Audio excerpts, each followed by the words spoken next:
What is happening, people? So back Spurs Kings TV. I'm steering the ship this week.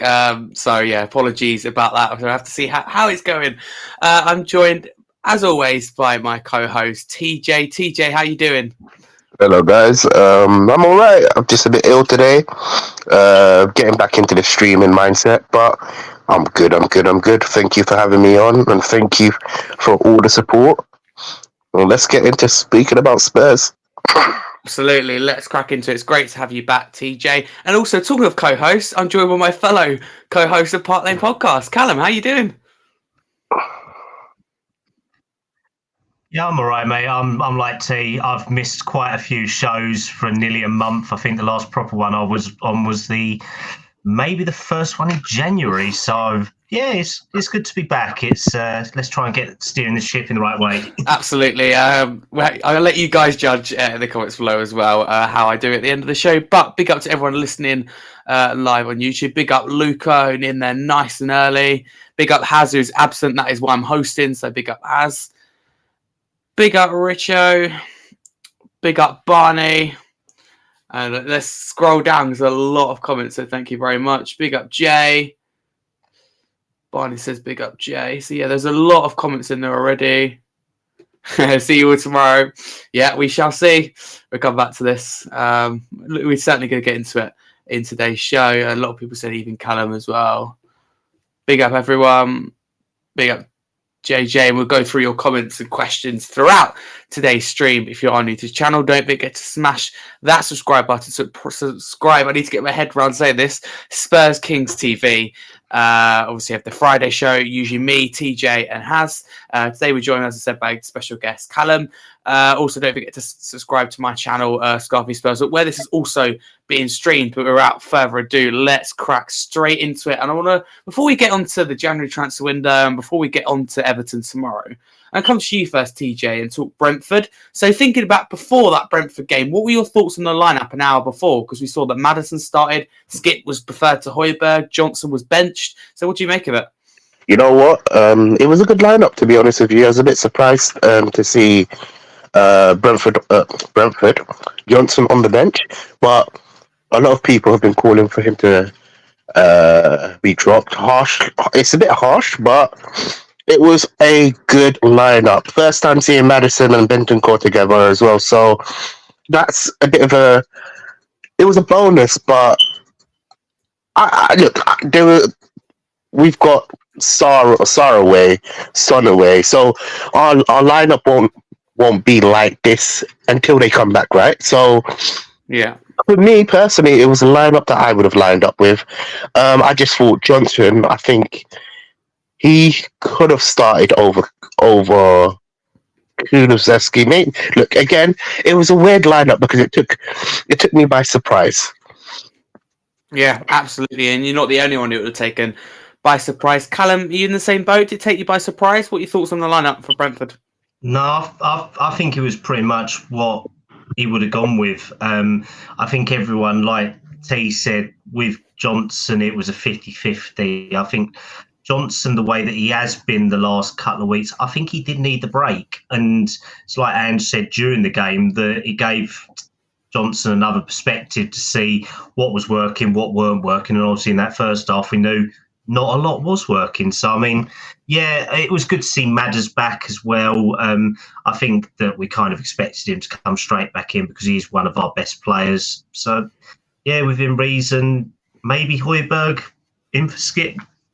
But, yeah, I couldn't really take much away from it. It was pretty much what I would have gone with, to be honest, mate. Yeah, absolutely. And Rusho, who's an Everton fan, said he's encouraged after our first half. You would be, but we will get into the game. So firstly, I do want to discuss the first half. So Callum, I will come back to you. I want to know your thoughts on that first half because Brentford did lead 1-0 going into half-time. Were they better than us in every department, would you say, at half-time? I would say that they had a lot of good aspects to it, and it was one of them where Angie's high line wasn't potentially helping us as we have done. Not a lot of people looked that interested to be playing, but I don't think Brentford were that much better. We were just playing really poorly.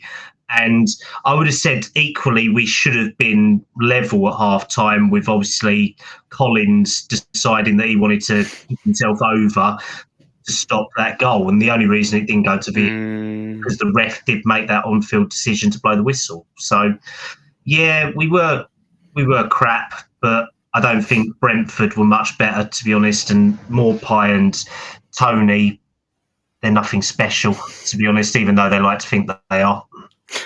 Yeah, well, you certainly they do like to think they are. TJ, coming to you, thoughts on that first 45? Frustrating for you? How good were Brentford that first half? Or as Callum says, is it a case of we simply weren't good enough and made Brentford look good?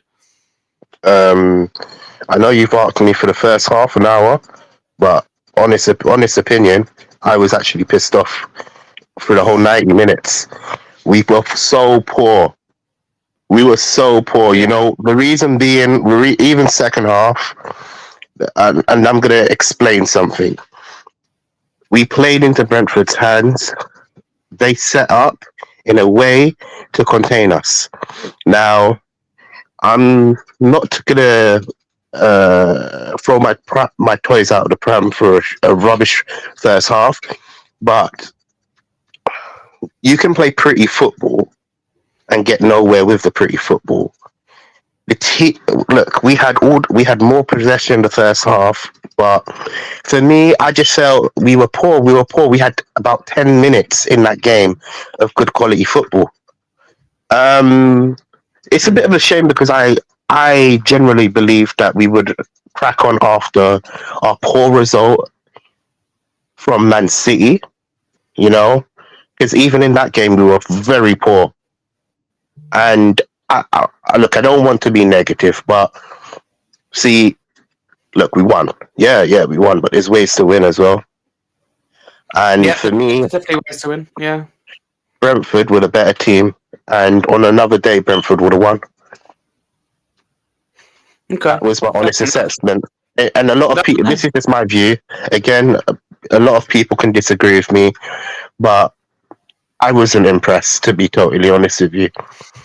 Well, it wasn't plain sailing, that's for sure. You know, going into it, I mean, I didn't think it'd be easy against Brentford, but you'd hope for a better, especially defensive performance. I think Callum is spot on in terms of this is a case of where the high line doesn't help us, and I love the way we play under Postecoglou. But what I was trying to say to someone the other day, they just didn't get it, is you can't play the same way against Manchester City as you do someone like Newport County. So you're at some point going to have to be flexible with the tactics, and this leads me on to my next thing, because at half-time, Højbjerg came on for Skip and Johnson came on for Rodrigo Bentancur. So, Callum, what were your thoughts behind the changes? Did they take you by surprise? I mean, in my point of view, something had to change. I didn't expect 2 changes, though. Did you? I actually thought Skip had quite a good first half compared to, say, Bentancur. Bentancur did look leggy, so I probably would have said him coming off quite logical, but to actually be audacious to take both of your holding midfielders off as your defensive shield was quite drastic by Ange, and I actually quite thought there was the right decision in the end. But at the time, I was thinking, well, would Højbjerg actually offer much more than, say, what they already had in place? And by him doing it, it actually did pay off. But at the time I wasn't over enamoured by it, because obviously I'm not the biggest advocate of Højbjerg, and Johnson, like I said earlier, was devoid of confidence. So I didn't think he would have that much of an impact. But based on the bench we had, they were probably the best players we had on there to do the job within reason, unless you give someone a more of a maiden throw out like a Scarlett or a Donnelly, which is not the right game for them. Not the right game. So yeah, it works though. It works, and that's why Angie's paid to be a manager, and why we're sitting here as pundits or podcasters as such to give our opinions, which not many people like a lot of the time. But yet we still keep on doing it. That's the bit that I love most. TJ, coming to you. What are your thoughts on those time changes? Were you surprised in particular by the Højbjerg substitution? You know what? Bang on. Everything you said was on the nail to the head. I'm surprised Skip came off. He was the best, one of our best midfielders at first half. But I was saying quite a lot, because for me, Bentancur had a really quiet game. He struggled. For me, when Højbjerg came on, I saw the game differently. We needed someone like Højbjerg to come on. The reason being, I felt like we were very vulnerable to their counter-attacking style, and you need someone like Højbjerg to sit in them deep spaces and, like, I'm not saying become a third centre back, but I generally did feel like Brentford were counting on us pushing forward for them to counter-attack us. So someone like Højbjerg was perfect. Again, for Johnson to come on, look, I know a lot of Spurs fans have actually sat down and said he needs to provide more, but the person that I would have taken off, and it might sound crazy, was Werner, but Werner shut my mouth. I don't know if you guys saw me on read my text on the group chat. I was so annoyed with Werner. Like, a lot of people were saying he was the bright spot. He would run. I was not seeing it. I saw a clueless chicken that first half. But again, he became the hero, in my opinion. He was probably our best performer in the sense of he built up two of our goals and he looked pretty sharp. But again, I think Ange done exactly what I expected him to do. I was surprised though. I thought it would have been even Maddison come off, and it might sound crazy because Skip played well. Yeah, that was the only crazy thing about. Well, not really crazy. Just I was like, "You're really taking Skip off?" Hey, yeah, can I just sorry, mate. Yeah, go on. Can I just jump in, T? I know you've made the connotation saying that Werner was a headless chicken running around.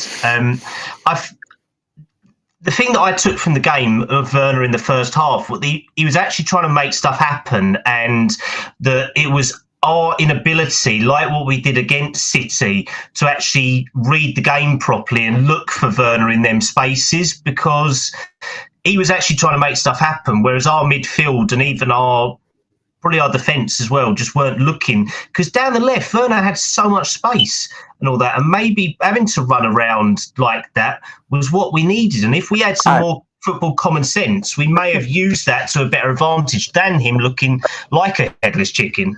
I agree with you. Can I just postpone your argument?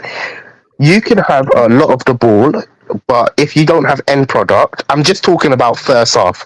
Second half, he obviously shut me up in it. But what I saw, we would pass it to Werner, he would get to the byline, and and his cross was nowhere there. What our problems were, we tried to play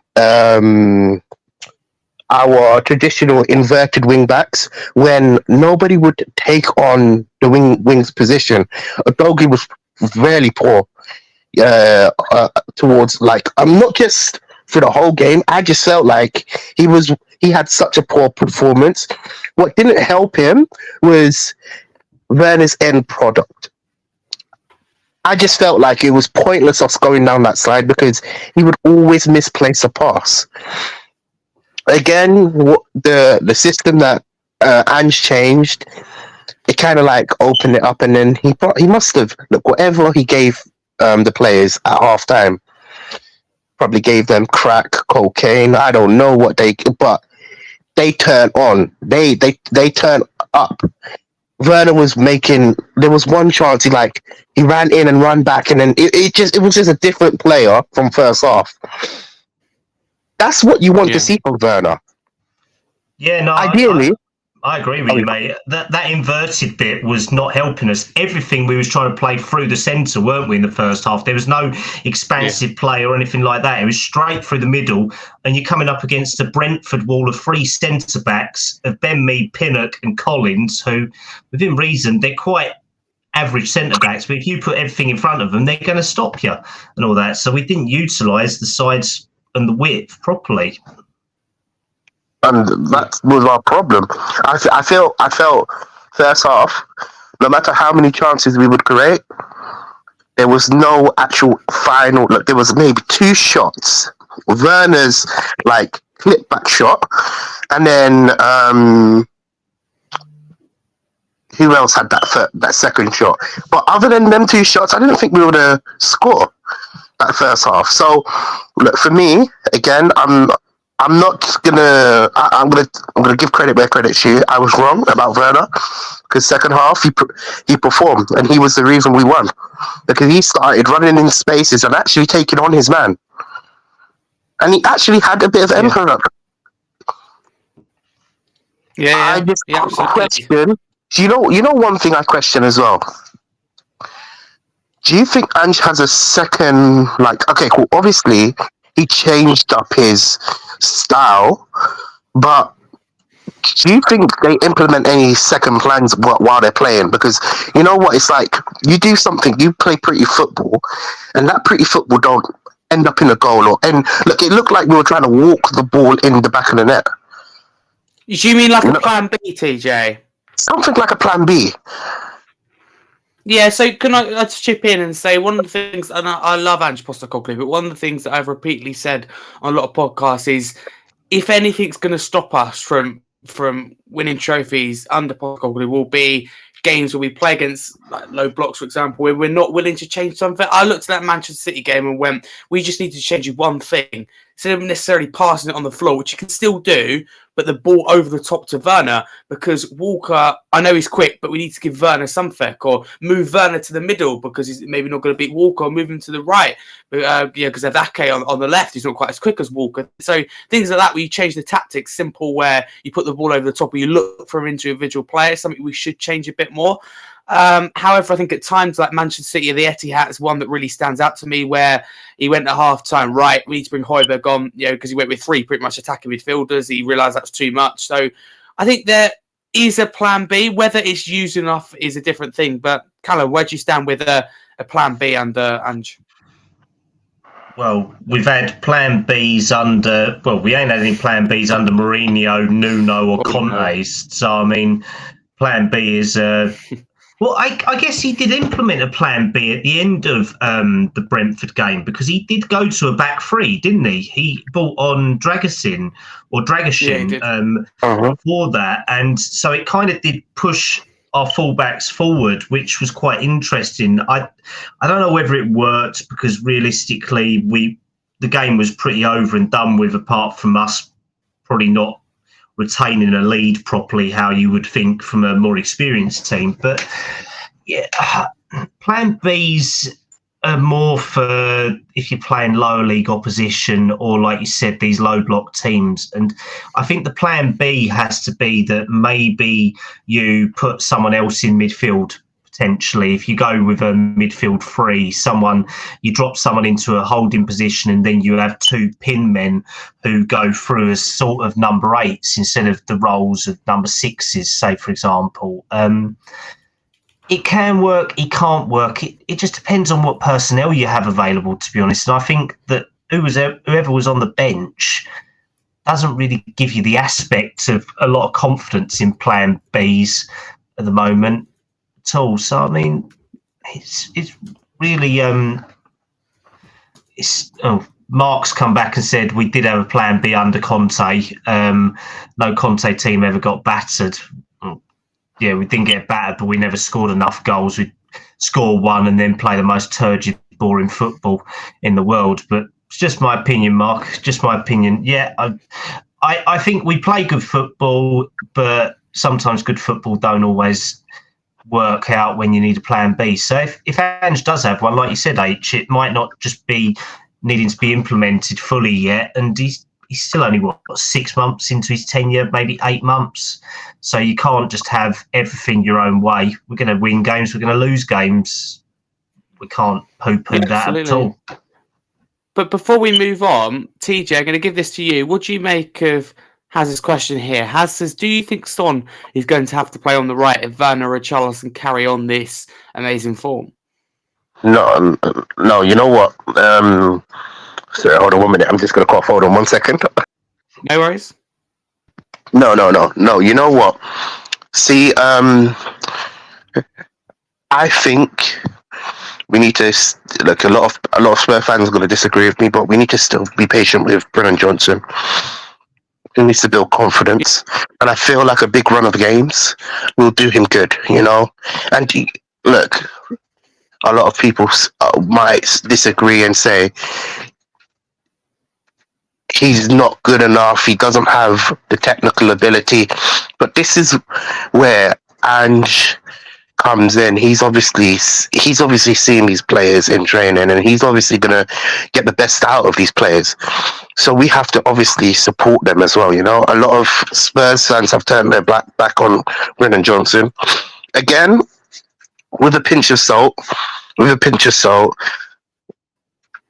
I was one to say, I don't know, everybody knows this, but I was one to say, Brennan Johnson, why would we spend money on such a player? Because I'm not a big fan of him.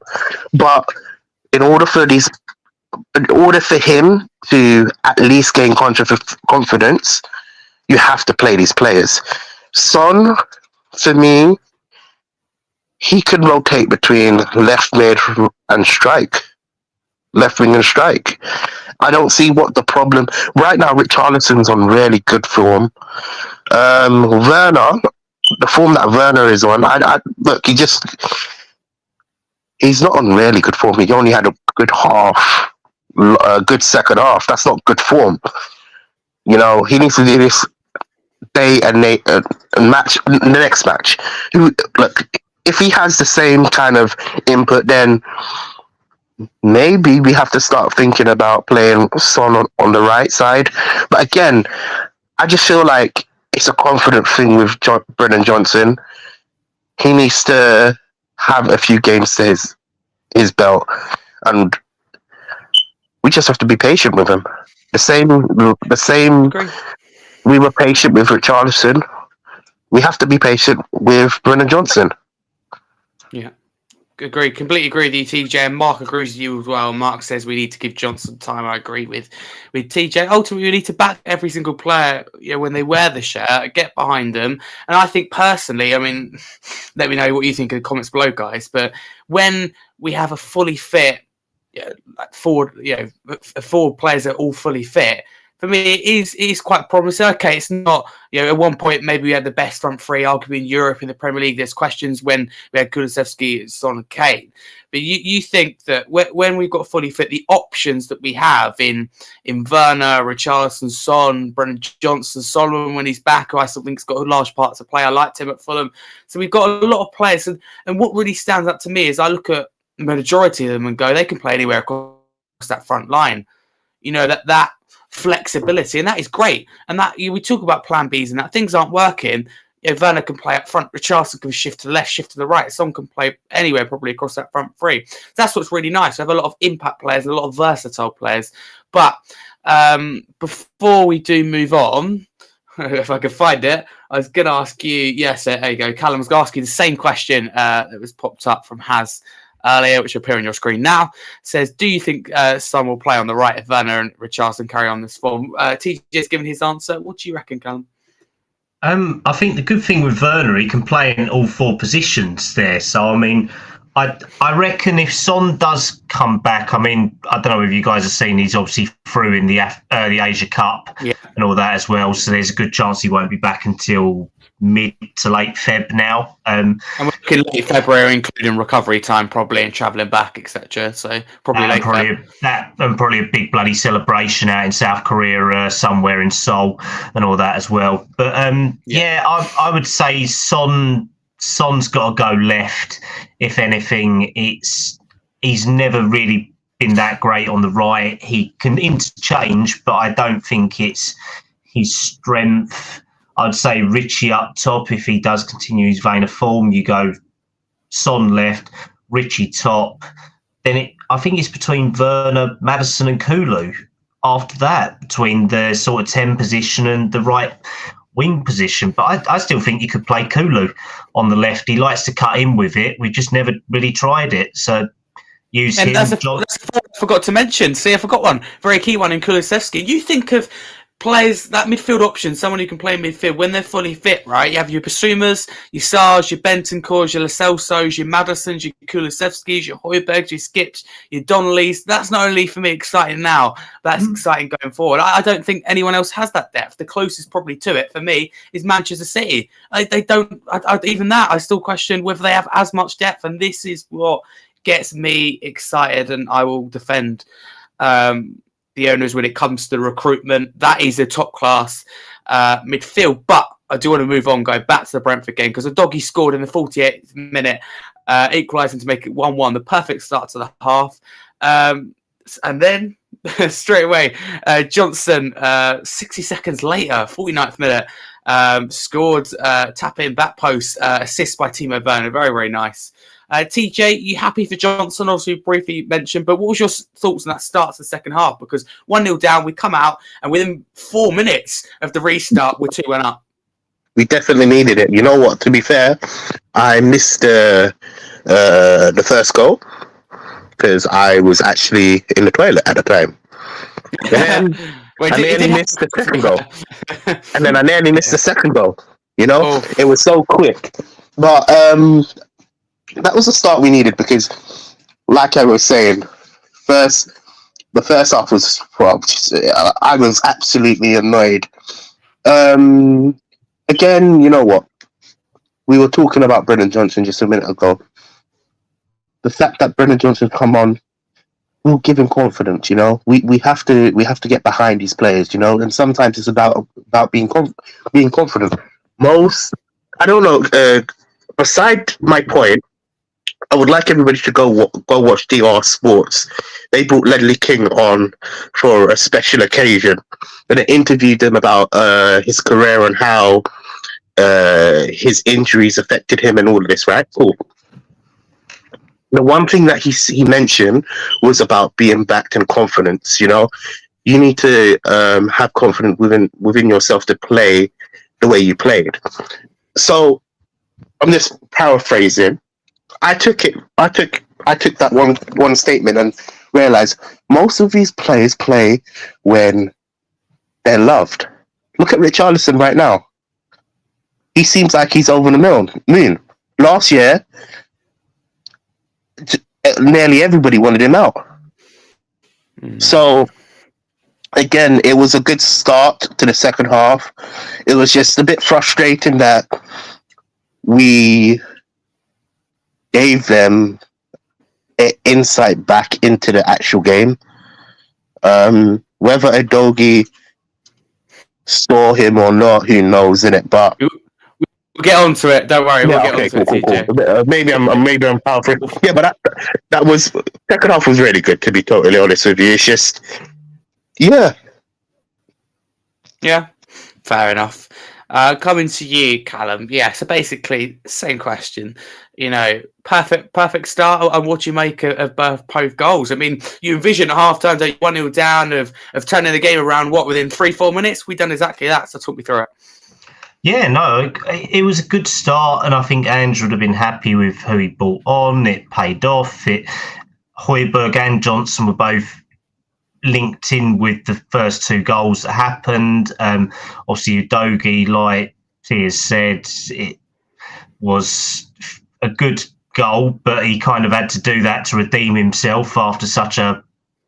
Well, I think that was the only good thing that he did all game, to be honest, within reason. But Johnson does his confidence a world of good because that's only his second goal in the Premier League. So it's like he said this week, he's gone from a mid-level club where they had certain expectations. He's gone to a top 6 club with expectations like this. So if he can just keep boosting and going through, then that gives him the motions as well. And yeah, I mean, was it Werner that got the assist for the second goal? Was it? I believe. To be fair, he drops the shoulder. It's a nice cross and puts it on a plate for Johnson. Johnson does well to get there, but when you're there, you can't miss it. Right place, right time. But yeah, Werner got the assist.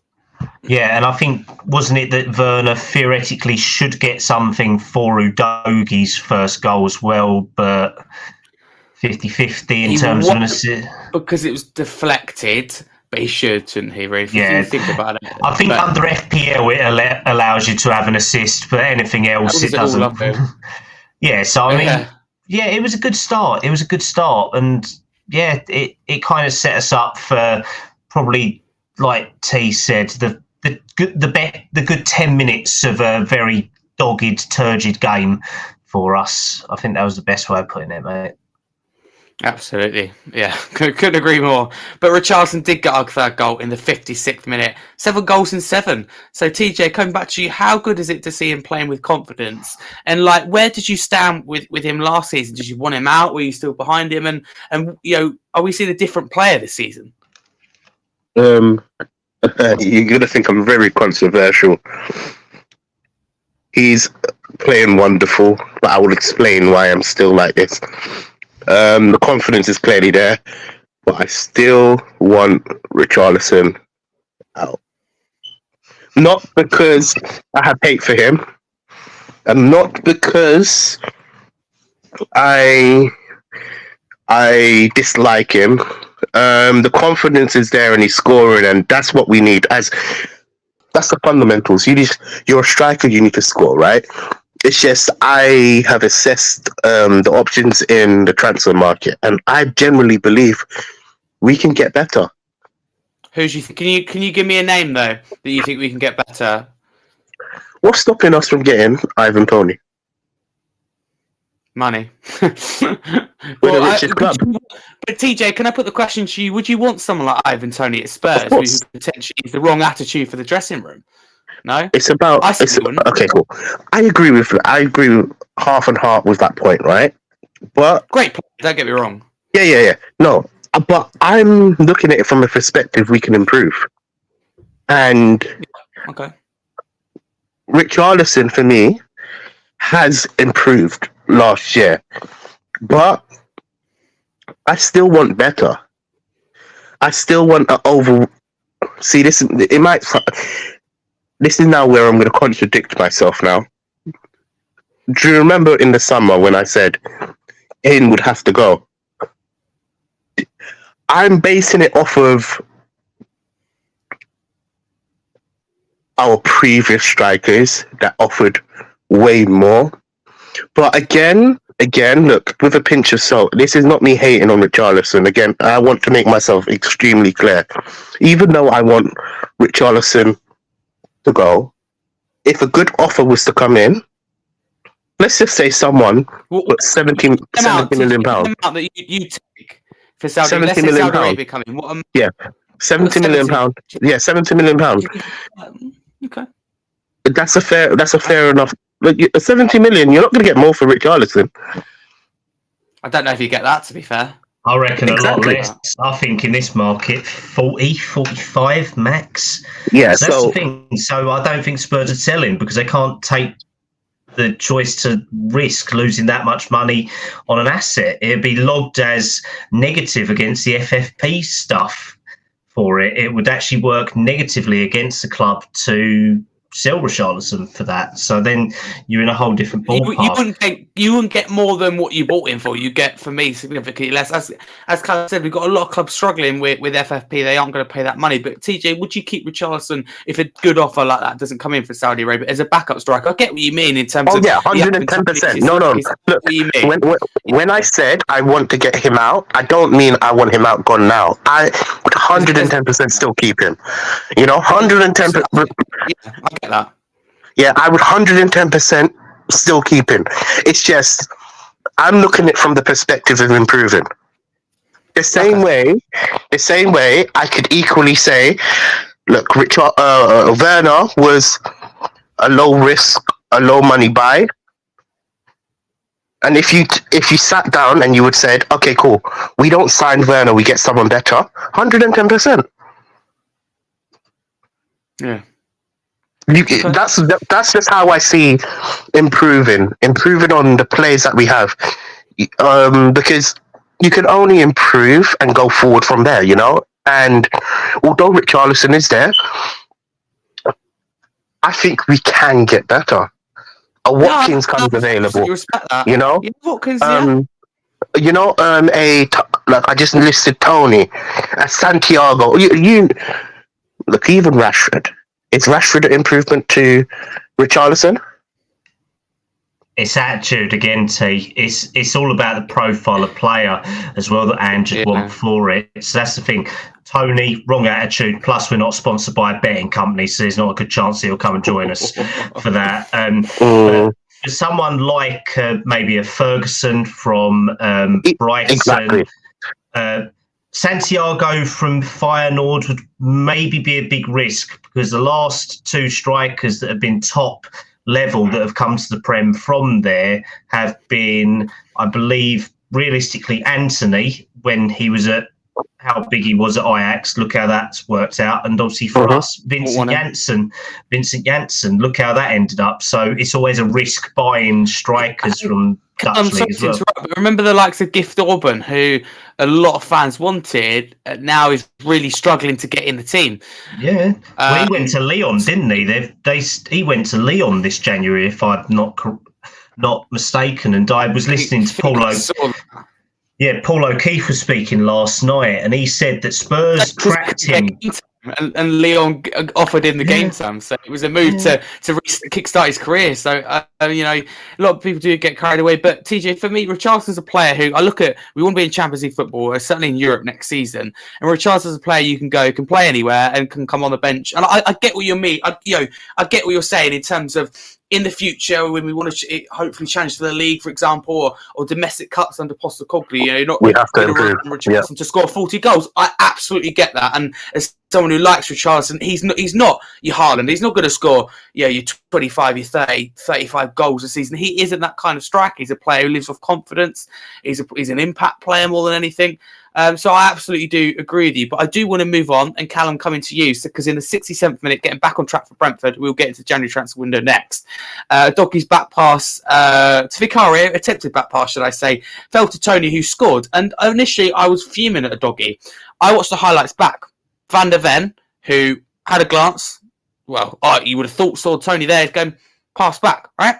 And then when Tony scores, Van der Ven's going, what are you doing? But he clearly points back to Vicario, as you would as a defender, you pass back to the goalkeeper. So they both, and you look at the Doggies, well, they both scanned, but they both failed to see Ivan Toney in their defence. It's unusual for a striker to goal hang like that because of being offside, but you know, in this instance, it worked because it was a back pass. You don't need to keep on side for that. So, Callum, for a Doggy Van der Ven, or is it just one of those you go extremely lucky by Brentford? I think he was just poor by both of them. That whole left side of our defence culpable for it, because at the end of the day, like you said, if you see a striker standing in an offside position, the only way you're going to play them onside is if your line drops and you bring in line with them if a long ball's coming over, or a back pass. And the fact that you've got someone who, like Tony, is a poacher. He's not a out-and-out forward who's going to do weird and wonderful things for you. He's a poacher. He's going to sit there and wait for you to morally fuck up. And that's what we did. And literally, we exposed ourselves big time to do it. So at the end of the day, we're culpable ourselves as a team for thinking, oh yeah, bright idea, we're going to pass back to Vicario, who likes to play as a sweeper as well, who's then going to run out, expose himself, and then these two young, maybe because they're young, they don't fully understand the game properly now, they don't have the full match knowledge of it, but the common sense aspect is you don't pass back to your goal if a striker is standing behind where you are, if you're not going to play a strong ball that there's a good chance he's going to score an own goal from. And we just exposed ourselves and made ourselves look silly. That's all it was, mate. It's just our own defence and our own players doing us a dirty on it. Simple as that. Yeah, no, I can't disagree with you. And I love a doggy, and I thought obviously he was good going forward, but defensively, up for first goal, spends too long on the ball, and then we see that back pass. So defensively, he'd be disappointed, but I try and look at the bigger picture and go, oh, doggy's punched above his weight for his age. And that is why I'm sitting here now so disappointed. That's because he set such a high standard for himself, but he will be disappointed. You know, he will be first to tell you that he'll be disappointed with that. TJ, a doggy's back pass. What do you put that down to? To be fair in it, yeah, it was very unlucky. The reason why I'm saying it's unlucky, because usually we play a high line, and that's what we were doing. Tony, for some reason, was not walking on the onside, you know? So usually when it gets to that position, there's not going to be nobody behind you. You know, I'm not defending it. So that pass is just blindly made all the time, you know, like we've had a few times where we just pass back and Vicario has come to collect it. So he didn't expect Tony to be there, you know. And I was watching it from home as well. Van der Ven didn't expect Tony to be there. Although both of them had a little scan, you know, it's seconds. It's a second nature thing, you know. You just pass it back thinking that it's going to be safe. Yeah. Tony was surprised. If you looked at his face, he was surprised, you know. And I was surprised. Generally, when he passed it back, I was surprised he passed it to Tony. Again, these things happen, you know. You can't look. A lot of what I've heard around Twitter or X or whatever you want to call it, lack of concentration and all of this. No, you can't be that hard on these players, you know. What you said, he's young. He's young, he's still improving, you know, and he's such a player. He's probably the best, currently the best left back, regarded in the whole of Europe. Name someone better. Name someone better. Grimaldo for Leverkusen, just as an older. Yeah, they're having a good season. Yeah, they're having a good season over there as well. He's scored about 7 or 8 goals from left back at the moment. It's ridiculous. Yeah. Wow. But for me, again, these things in the Premier League, without a doubt. Yeah, these things will happen. You know, again, you're learning as well, and it's not like these players are experienced. That's another thing as well. When I say they're not experienced, I mean they're still learning their craft. They're still learning how to play on the Ange, and these small errors will occur.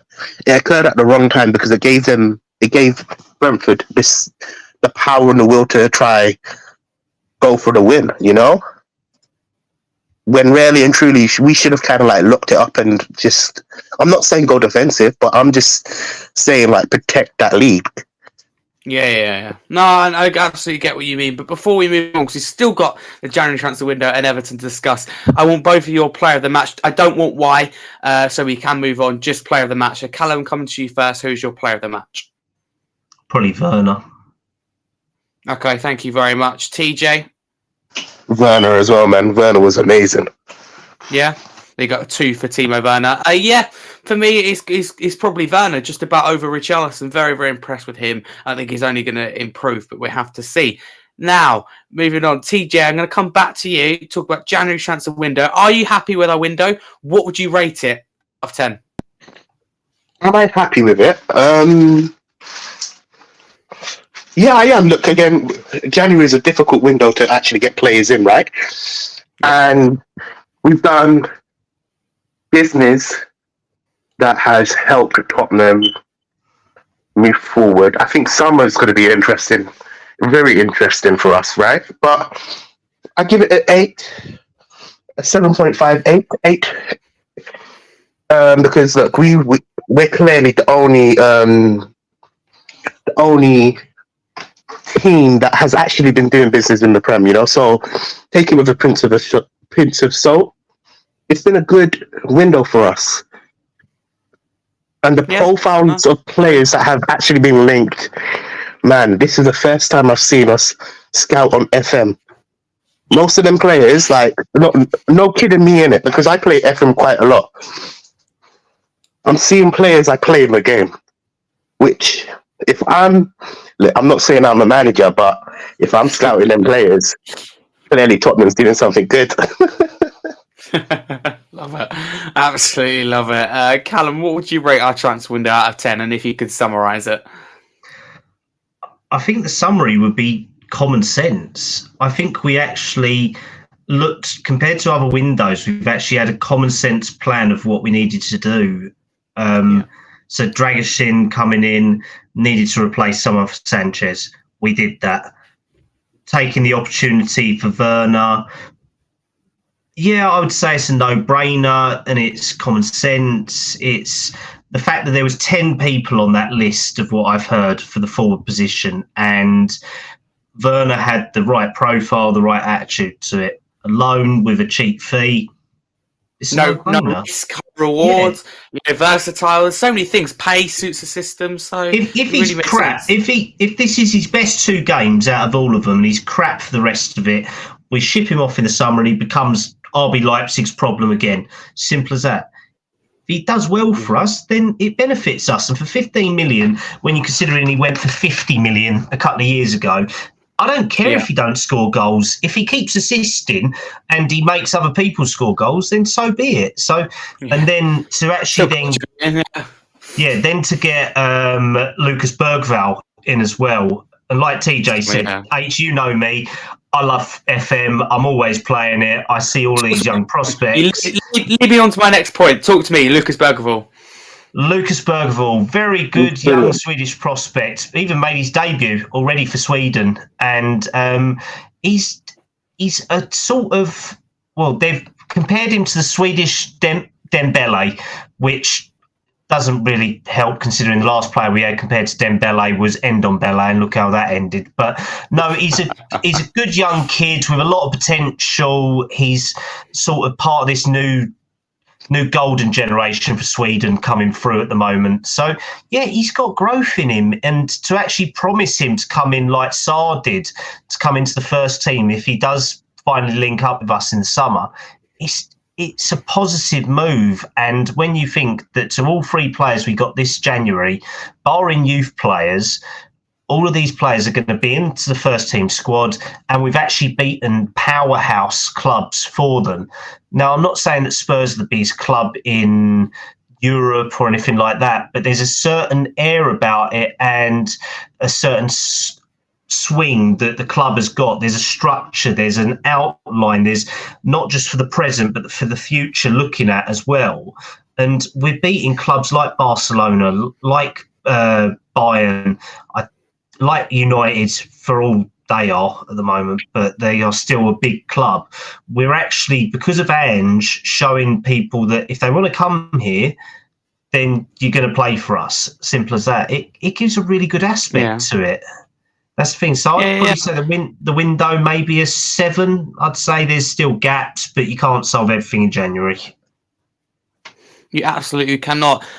I'm going to be honest. I'm going to be extremely positive here, and I'm going to justify it after. I'm going to give it a 9 out of 10, right? We brought 3 players in, and I'll explain why. Werner, very versatile, pace suits the system, low risk, potential high reward. Dragusin, I think a real player in the future. We were talking 5-6 years time, maybe even less. Whether it's a Tottenham or not, I hope it is, but I think he'll be playing in international and world stage. I think he's a top player. I don't know much about Lucas Bergvall, but there's a massive hype, etc. around him. Again, another young talent. For me, the reason the number is at 9 so high is the players that we've actually moved on, the players we've got off the wage, but in your Perissages, your Dyers, your Hugo Lloris. For me, I always look at the window and I go, yeah, I want to bring players in and improve not only the team, but the squad, which we've done, and get business done early, which we've done. But I want to shift players out to be able to bring players in, get players off the wage book, and it just reduces numbers in it, and let's go through one by one. Hugo Lloris first, a great servant to the club.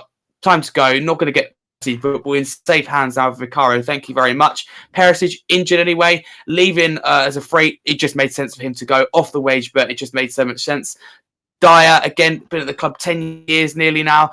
For him, a move was the right thing to do. And also simple things like going to Ashley Phillips and going, do you know what, to help your development, we're going to put you on loan with Port Vale, going to Alfie Devine. You smash it in the first half of the season in League One with Port Vale. We'll give you a next step up in the Championship with Plymouth Argyle to hopefully play with a future teammate in Ashley Phillips. And little things like that the club have done superbly, and for me the 9 is well represented as well. The late business with Lucas Bergevall, nobody expected it at a time where clubs are struggling with FFP. We're thriving because of the new stadium, so I think we're in an excellent spot. That's enough of me waffling. TJ, what do you think of Lucas Bergevall? Do you know anything? Yeah, so I'm not going to pretend like I know him in real life.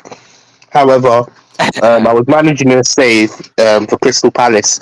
I think 6 seasons in. And he made the move to Liverpool. Honest to God, if the game is exactly like how the FM was, he has a pass on him. He has a wonderful pass on him. It's a breath of fresh air because he would beat my high line all the time, you know? But again, look, I just know him from FM. Look, I'm not going to pretend like I know the player because a video game doesn't really compare to real life, you know?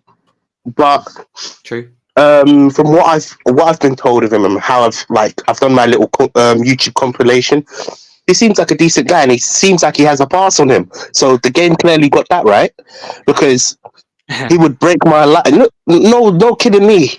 He went to Liverpool for 5-6 million, and he was outstanding. But yeah, we've done good business this whole window. Let's be totally honest here now, you know, and. Again, it looks like we're not just looking at here and now. We're looking towards our future. I feel like we've kind of lacked that. We've gone for here and now players, and look at where all of them have gone. Look at Ndembele. Look at him. You know, that's an example. TJ, money spent, but recruitment's been poor. And what we've done recently is we've been not saying more cautious with the money, but we spent it more wisely. The recruitment's been more thought about. And also, TJ, we're not only thinking about the team now, but we're thinking long term. Sarah the doggy getting their future to 2030. We've got a lot of young players coming through. We're producing players, and Phillips, Donley look really, really exciting. So the future looks bright. Lucas Bergvall, the latest signing. So I don't know about you, but I'm not necessarily, next season, of course, I'm excited, but I'm really, really excited for 3-4 years' time when we have a team of young players, and I believe it will be under Ange Postecoglou as well. I agree with you 110%. Look, I'm happy with our transfers. But now we've kind of brought all of this youth in.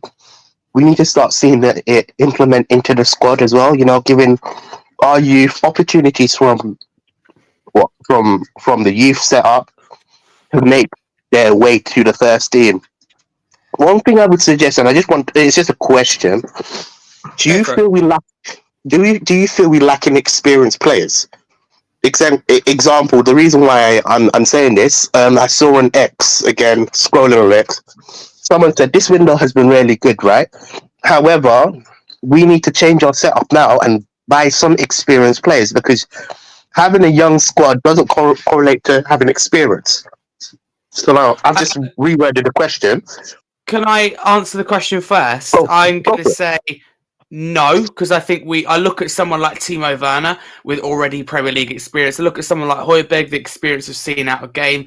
I look at yes, it's a very young team. I absolutely respect that, but I look in and around the team and the squad and go, there is experience, absolutely. Perhaps we need more. I'm absolutely not denying that. But I look at someone like Werner, who knows what it's like to play in the Premier League, knows what it's like to play striker, to play left wing. He knows what it's like. And that kind of Premier League experience is really important. And that's why I'm so glad that Højbjerg stayed. Yes, the system, it may not be rosy for him. It may not suit him down to a T. But when we need to see out a game, there's no one better to do it than Højbjerg. So I think we for example, Drogosin, I know he's young, but the experience he's got at such a young age, for me, is really impressive. And Sarr, there's no better experience than going to the San Siro and playing a North London derby within 7 days of each other. So I look around this team and go, this is young with a couple of wise heads in it. Lloris, I would believe, a key part of why Vicario is so good. Again, that mentally in training, I do believe that played a big part. Forster as well. It's still, I think, the right influence and experience in and around the dressing room. So I'm going to say no, but I can completely understand the comment. But Callum, what do you reckon before we move on? I think that our squad does have enough experience in it because, like your point, H, all of these players are not, barring on the bench of yesterday. Was it yesterday? No, the day before was Donley. Donley's the only person that doesn't have proper match experience apart from playing PL2 and under 21s. Scarlett, Hill, Royale, Johnson, Højbjerg, Forster.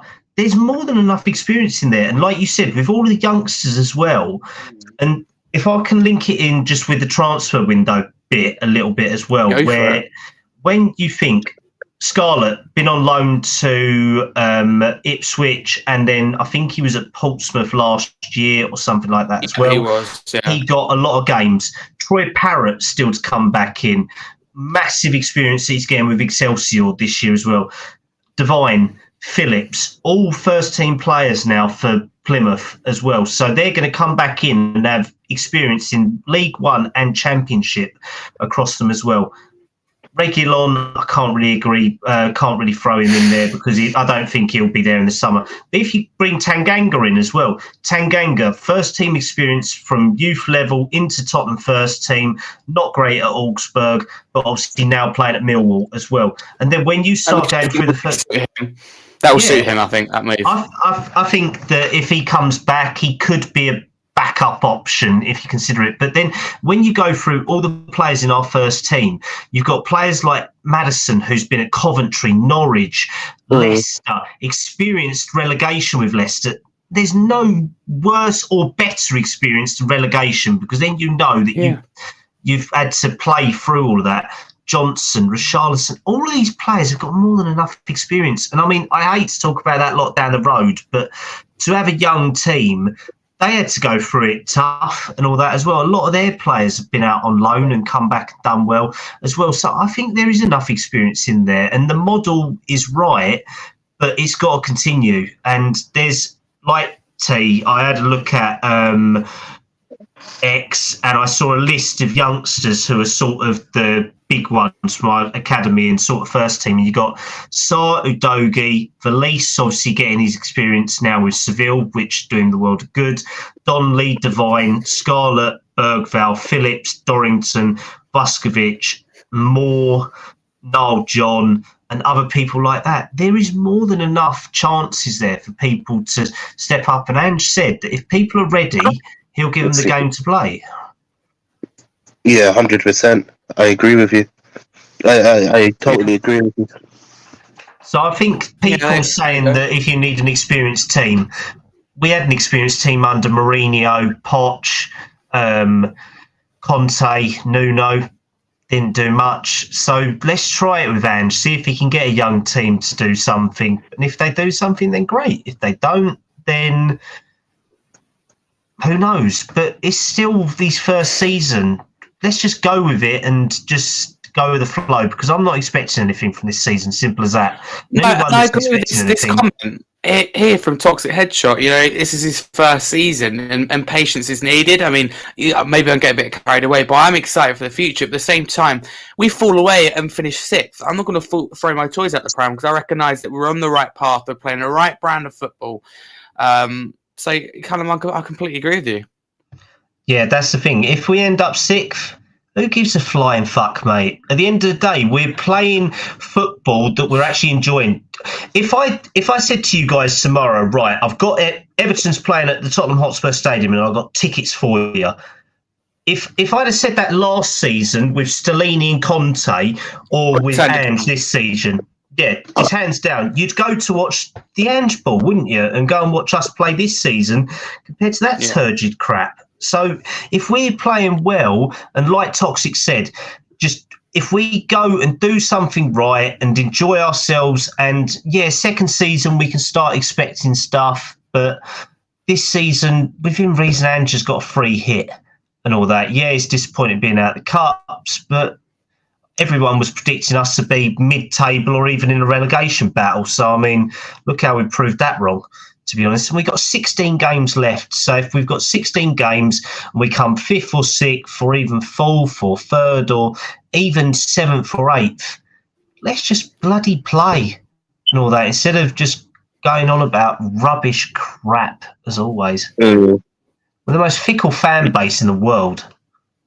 Yeah, we're up and down, man. People love us and hate us. When we're winning, ooh, we're going to win the league. When we're losing, ooh, we're going to get relegated. Whoever thought we was going to win the league was delusional this year. And it was just... I had a joke myself along with a load of others, but never, ever have I sat here and gone, I think we're actually going to win the league. Never. Even if we beat Liverpool, I was like, right, okay, I think we're going to have a good chance of finishing top 4. And again, contending is a completely different thing to winning. I was like, okay, we might have a chance of keeping up with the likes of City, Liverpool, but never, ever have I sat here gone, we're going to win the league. Not yet. You asked me 2 years' time. Hopefully I can give you a different say, but I do want to move on now to Everton to just reach the hour mark. So TJ, coming to you, I want to know your thoughts ahead of tomorrow's game at Goodison Park. Talk me through what your lineup would look like as well. You know what? My lineup is going to be obviously goalkeepers same old, isn't it? But I'm going to go 3 at the back. I really want to see something. Not because Everton is Everton, but I would love to see Goodison get a game. You know, make his debut. So who do you play instead of? So I would obviously look. It might sound really harsh, innit? And I don't want to come for the brother, but I want to give, like, when I say drop, I mean give him a rest. Your Gogi, he could have a rest for that game, you know. He could potentially have a rest for that game, and we play Dragusin, because I want to see like him play. And look, we've seen him twice. I think he's come on the pitch twice, but we really haven't seen nothing of him yet. But I take what you're saying. You bring Dragusin and you take a doggy out, but would you play Dragusin left back then? I was trying to think how that back four would look. He can play. He can play. I think no. Van der Ven can play left back. Yes, Van der Ven can play right back. Yeah. So he's slightly more defensive on the left, but he'll counteract Everton down the right. Okay. It's more physical. It's a physical measure. Put it like this, isn't it? But for me personally, it's just I'm a little bit of a spoiled fan. I want to see our players play, and a lot of people are gonna. Yeah, a lot of people are gonna disagree with me. Listen, I'm controversial. That's how I am, innit? Let it be told. But yeah. So, and obviously, the only other reason I'm playing him, he's such a physical player, and I think Everton will look. They're in a bit of a bad form, a bad patch. So they're gonna come with there's nothing to lose. And then obviously midfielders is quite self-explanatory. You know what? This is so harsh, isn't it? And you know, and this is I was really thinking like, can I really drop Bentancur for Skip? Because he's been decent, to be honest with you. He's been decent, and I don't want to drop him because he's had a bad game, but Skip was good first half. Højbjerg was good second half. So we have to give them opportunities. We can't look again. Maybe it's harsh, but I'll play Skip. What do you call it? Madison and Højbjerg. Then left wing, Werner strike. It's obviously Richie, and right wing is Kulusevski, or Johnson. It doesn't really matter. To be totally honest with you, whoever plays there, either is going to get a chance to play. The reason why I'm not going to put Sarr straight in is because I don't want him to like. He's only played 48 hours from now, 24 hours from now, right? Yeah, it was earlier this week. I think he played Tuesday night, but he only came back on the Wednesday evening. I think something like that. Yeah, so that's that's my mindset. Why I'm not really starting Papa Sarr, not because I have anything against him. And obviously, on the right back is obviously Pedro Porro. So that's my lineup. It might be controversial, but I do generally want to That's see your Jadison play, and I don't want to take off Skip and Højbjerg because they played well. No, fair enough, fair enough. There's not a problem with that. Callum, how are you feeling ahead of the game? And talk me through your lineup for tomorrow, 12:30, under the lights at Goodison Park. 12:30 under the lights.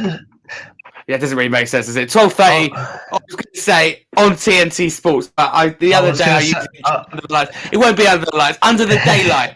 Goodison Park. There we go. I know Liverpool's not the nicest of places, mate, but I don't think we want to put them in a permanent blackout. Let's put it that way. I would probably go for Vicario, Porro, Romero, Van der Ven, Udogie. I think that's got to be stable. Dragusin, yeah, I understand where T's coming from, but yeah, I still think that he needs time to acclimatise, and a team like Everton are always a pain in the backside. Whenever you play, well, we saw how they were back in December when we played them. We were shocking and we got lucky. I'd probably go Bentancur and Højbjerg in midfield. Not that I'd hate to admit it, but and then probably Kulu, Maddison, Werner, Richarlison. I appreciate Johnson got his goal, but I think that his best his best impact off the bench and all that. So yeah, and Sarr from the bench gives you another good option. And I don't think anyone's coming back from injuries either this week. So probably the same bench with maybe Scarlett or Donnelly dropping out for Sarr, I'd probably say. So maybe Donnelly dropping out. Quick question. Bentancur's poor performance. It's not just last game, Brentford. It's Man City as well. He was a bit... he lacked a quality, right? Do you think he needs a rest? It's just... look, again, I don't want to drop nobody. It's just... when I see other players perform better than the individual, like Bentancur, for example, Skip had a good game. Yeah. Look, again, it's not it's not like I want to, but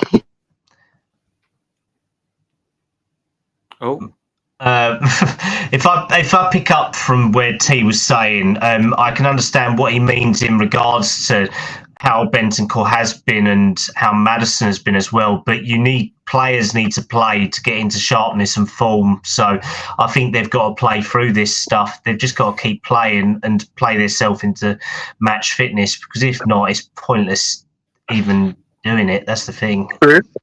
No, that's true. You got a good point.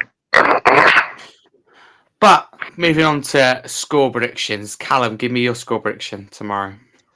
Oh, what did I go for? I think you guys asked me the other night and I can't blink and remember. Where is it? Let me just have a look.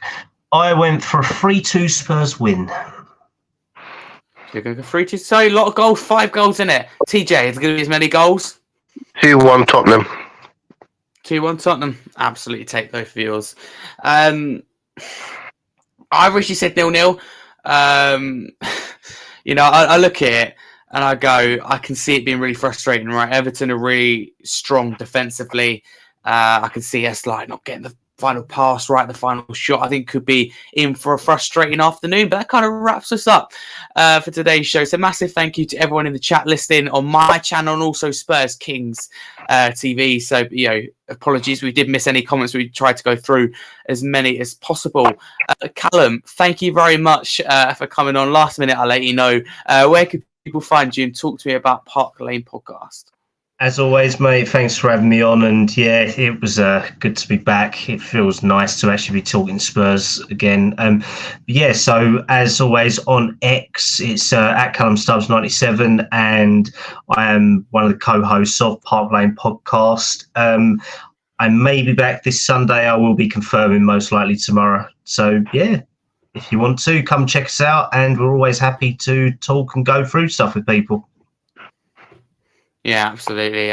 Big up, Callum. TJ, thank you very much for coming on. It's great to have you back, obviously, back into streaming. I know you're not feeling great, so massively appreciate it for giving us your time. Where can people find you? You can find me on Kings Spurs TV. I'm not gonna ever get used to that, man. That's where you can find me, and obviously on my channel, Spurs Who Talks. Again, I keep saying I'm trying to fix my channel up, so I haven't really been streaming on there, but I will get to it when I will get to it. You know, maybe next season you'll start seeing me do regular streams on my channel. But again, I enjoyed it, and I kind of miss talking about Spurs for once. It's been like all negative in my life recently, so it's a change. It's a change of mood. Change of mood. Yeah, sorry to hear. It's great to have you back streaming. If you want to follow me, you can there, Harry Scarf 22. But most importantly, go subscribe to now Spurs Kings TV. It's going to take us a while to get used to the name, but it's a good name. So go check it out. Obviously, has Marlon, Ashmatic provide you with excellent content. So go check that out as well. Don't forget to subscribe to my channel, Scarfy Spurs. That was your first time as well, where this is also streamed. So massively appreciated. And come on, you Spurs, enjoy the game tomorrow.